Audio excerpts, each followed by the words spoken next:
Online proctored exam in 11 steps. So these steps I have prepared after getting a lot of feedbacks from successful PMPs, as well as I have gone through hundreds of inputs from various online resources.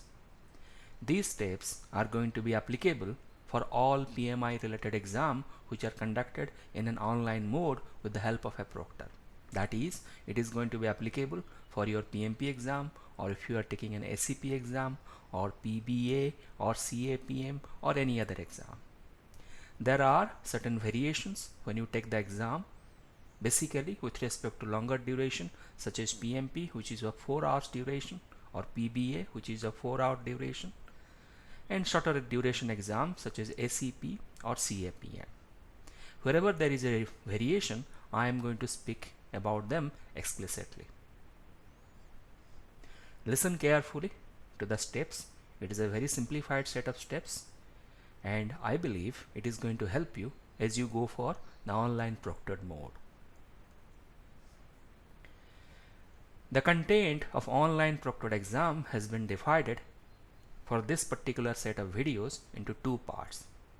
In part 1 of the video set, we will be seeing 6 steps. In part 2, we will be having rest of the 5 steps. So first is step 1. Make your payment to PMI. PMI emphasizes on it. Step 2. Schedule your exam. Right now I am giving an overview. We'll have a detailed discussion about each step. Then after you have scheduled your exam, step 3. Ensure to have a proper system and settings. That is, having your proper device and settings related to the device. Step 4. Run a system test few days before the exam. Step 5. Be familiar with tools such as calculator, whiteboard, etc. These tools will be part of your exam screen. When you take your exam, on your exam screen, these tools will be available as embedded icons. Step 6.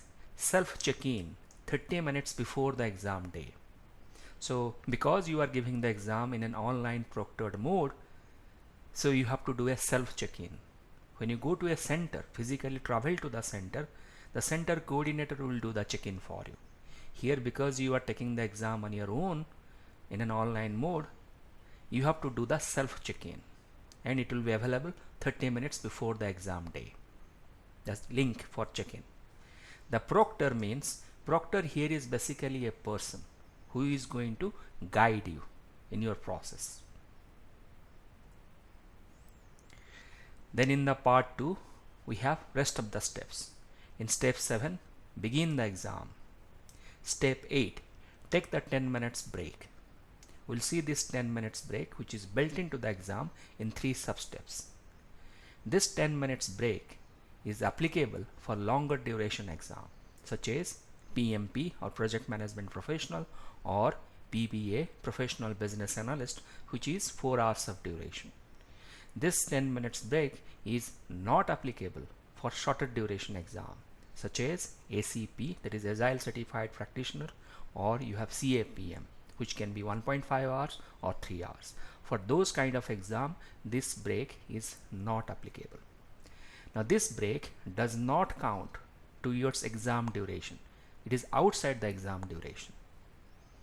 And as I said, this break is applicable for longer duration exams. Then step 9. After you come back from the break, continue with the exam post the break and complete the exam. Then step 10. Exit from the exam. There is also a set of steps before you properly exit from the exam.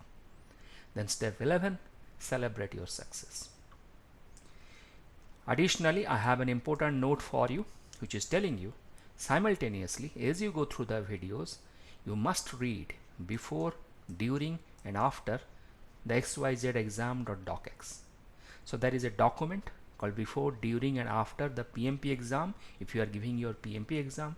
There is a document called before, during, after the SCP exam.docx if you are giving an SCP exam or CAPM exam, and so on. So this is a document, and you should also read this document. This document is available under the parent folder of the current folder. So currently the videos are available in a folder. So parent folder of the current folder, you'll have this particular document available to you.